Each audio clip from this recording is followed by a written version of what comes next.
Not only do Flex make some of the best tools, in my opinion, their customer service is excellent. I bought this as a display model, called them.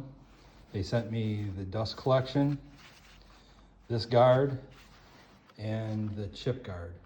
But I'm a little skeptical because it says to get it going and push in against like your workbench and make your own slot in that.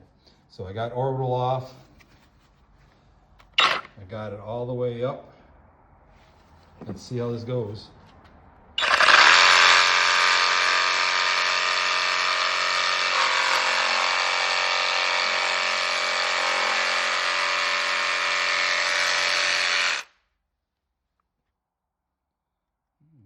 By God, it did it.